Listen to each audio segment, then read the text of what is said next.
Bueno, entonces digamos, retomando a la exposición, nos quedamos en particiones, llegando al referente dual que decía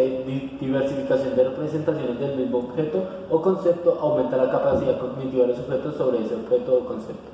Sí, es decir, acá nosotros lo relacionamos a las representaciones que nosotros hicimos para dobleces y particiones que más adelante vamos a hablar,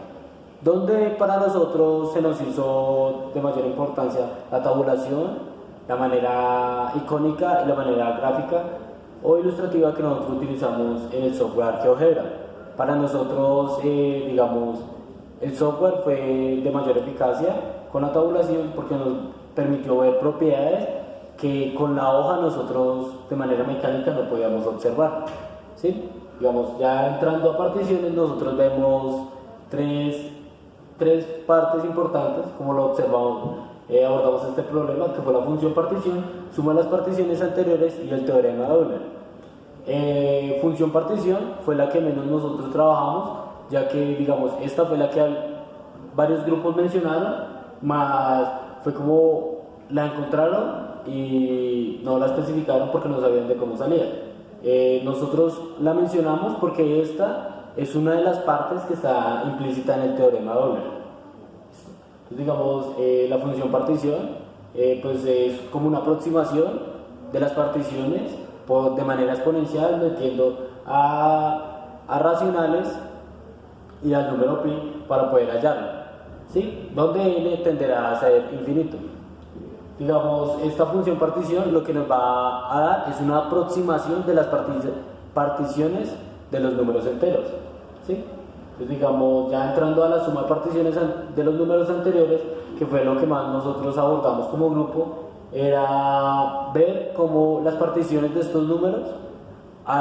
queremos saber la partición del número 5.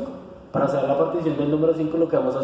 sumar las particiones del número anterior más las particiones, más algunas particiones del número tras anterior, que era lo que nosotros realizamos, pero esto ya se caía cuando íbamos a hacer las particiones del número 7, ¿sí? O 6, por así decirlo. Porque nosotros teníamos sí o sí que condicionar el problema y específicamente seleccionábamos qué números íbamos a sumarle para que dieran la cantidad de particiones. Esto lo realizamos sabiendo cuántas particiones tenía cada número, que era lo que hizo el grupo de Jairo, que condicionaron el problema para sumarle particiones de particiones anteriores para hallar las particiones del número que están trabajando. Pero como nosotros estábamos, digamos, caemos en duda o en cuenta, era que al condicionar esto, ellos tenían obligatoriamente que saber cuántas particiones iba a tener el número. Es decir, si nosotros no sabemos cuántas particiones tiene este número, no podríamos condicionar el problema porque para nosotros sería, digamos, sería afirmar que las particiones que nos den serían las particiones indicadas de este número. Sí, digamos, esta nosotros la observamos también con los diagramas de Ferrari, que algunos de ellos se podrían ser isomorfos a particiones de números anteriores. Pero también podemos relacionar la suma de particiones de los números anteriores como reordenar las particiones del número que queremos hallar, el número de particiones del número que estamos trabajando, y buscar el número triangular o el número que está construido por primos. Al realizar esto, lo que pretendíamos era hallar que la misma cantidad, al encontrar ese número, los números que estuvieran, las particiones que estuvieran por encima de ese número, iban a ser la misma cantidad de particiones que estuvieran debajo de ese número, para poder hacer una regularidad y ver si este patrón se cumplía en todas las particiones. Este patrón se llega a cumplir hasta la partición número 6 y se cumple en la partición número 8, pero digamos en las demás particiones, si uno revisa la partición 7, no se cumple esta partición porque el número triangular se encuentra por encima de la cantidad de particiones, de la igualación de particiones. Entonces, digamos, ya entrando al teorema de Euler, que era lo que mencionábamos que traía implícita la función partición. Esto lo que hacía era igualar la función partición con la exponencial de las particiones más igualado al producto de las particiones con la exponencial. Al realizar esto, Euler propuso este teorema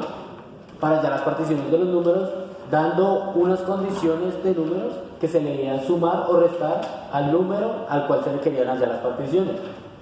¿Sí? Al realizar esto, Euler proponía que se podían hallar las particiones del número que uno deseara, pero si uno se pone a verificar, los números que proponía Euler, que se suman o se restan, son números específicos, los cuales no hay registro, por así decirlo, de cuáles números son la lista de números en orden que se deben sumar o restar a las particiones. De esta manera, Euler lo que propone es hallar las 5 primeras particiones, que fue como las interpretó y las que él trabajó, y halla de esta manera, halla así las particiones de este número, de los 5 primeros números, la cantidad de particiones que tienen los 5 primeros números, y a su vez halla las particiones que tiene el número 200, pero no existe, o bueno, no hay registro o no se encuentra un registro de cómo halló las particiones del número 200 utilizando este teorema, ya que él mismo menciona que el teorema tiene la mitad de este teorema está incompleto, es decir, todavía no se ha podido resolver hasta el día de hoy. Entonces, digamos, en particiones nosotros nos quedamos ya en el nivel 1 del pensamiento variacional, que sería solo hallar regularidades o patrones que nos puedan indicar o guiar un camino para resolver esta situación problema. Digamos, en nosotros pensamos que el teorema de Euler fue, digamos, como una ayuda, por así decirlo, para saber cómo se van viendo los números, la suma, pero también nos hizo pensar que para poder resolver este problema necesitamos darle unas condiciones necesarias y específicas para que nos dé el número de particiones exactas. Es decir, tenemos que conocer las particiones que contiene el número para poder hallar, digamos, como una generalidad. Entonces, para nosotros, digamos, aunque es un poco ortodoxo, sería utilizar la manera mecánica de hallar uno por uno las particiones y pues intentar buscar una regularidad que no dependa, digamos, de la función partición o el teorema de Euler, sino que sea más propiamente nuestra y pueda brindarnos, digamos, las particiones que son las particiones exactas del número que nosotros queramos.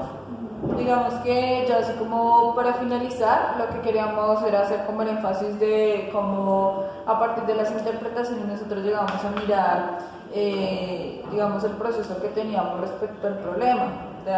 Digamos que una parte abstracta de los problemas es llegar a algo algebraico, ¿sí? Pero nosotros creíamos que, por ejemplo, cosas como estas en la matemática nos quedamos cortos por el hecho en que nosotros no veíamos el trasfondo como tal de las cosas. Entonces, pues si no veíamos como tal el trasfondo, pues digamos que el análisis va a ser un poco simple.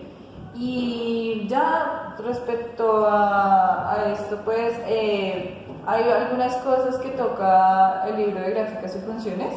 que es lo que refiere, por ejemplo, al límite, que es muy difícil llegar a pensar en límite porque uno tiene muchísimos obstáculos,